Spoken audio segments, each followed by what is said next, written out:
After a period of peace between Christians and Muslims, they were able to coexist in the Holy Land. But then the Turks conquered the town of Edessa. A new crusade was called upon by Pope Eugene III. Saint Bernard, a preacher, traveled around the Holy Roman Empire and spoke about the attack of Edessa and how a second crusade must take place. From this, King Louis VII and Conrad III heard about the attack of Edessa. From there, they marched their army into Jerusalem, but failed to win any major victories. Our story begins with a noble peasant, Archibald, from the town of Bavaria of Germany, which is ruled by Frederick I, who at the time is the King of Germany.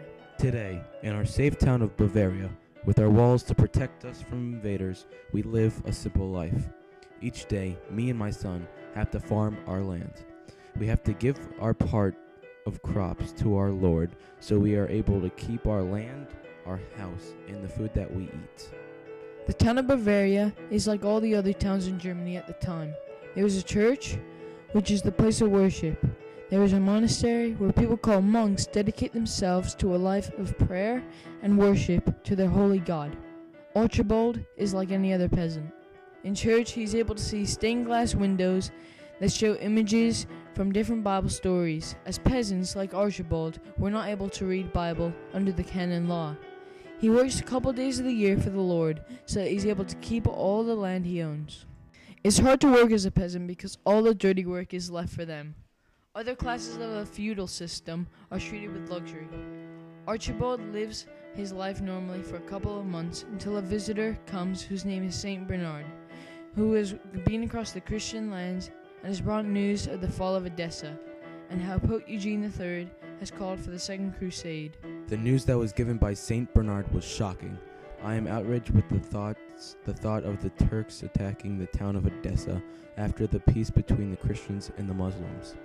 I have decided to join the army that is being controlled by Louis VII and Conrad III. I must leave my family behind. Months later, Archibald and his fellow crusaders began their march to Jerusalem.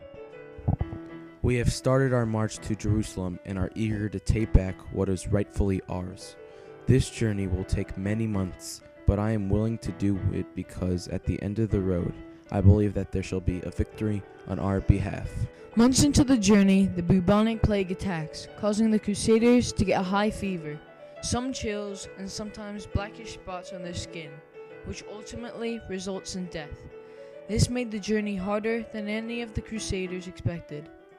It is scary to think that such a disease could ever cause so much damage to my fellow knights and to the journey which was expected to be much easier and shorter than this. Wherever I look, there is death around me. I am scared for my life, and I will never see my son or my loving wife ever again. I am expecting to die. Finally, we have reached Jerusalem. Me and my fellow crusaders are ready to attack and take back what was once ours in a fierce, bloody battle which we hopefully shall win. Out alive. They fought brave and well, but the sheer number of soldiers that the Turks had was impenetrable. Few were able to escape, as the French and Germans were slaughtered one by one by the bloody Turks. Out of the few that did survive, it was Archibald who was one of the lucky ones. He was wounded but was able to make it out alive.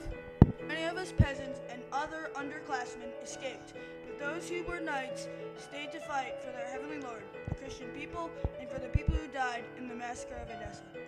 Archibald didn't know, but many other crusaders were able to escape. They planned another attack, this time on Damascus, but this plan would also end soon as they were outnumbered and backed down as they knew they were going to be slaughtered if they continued with the battle.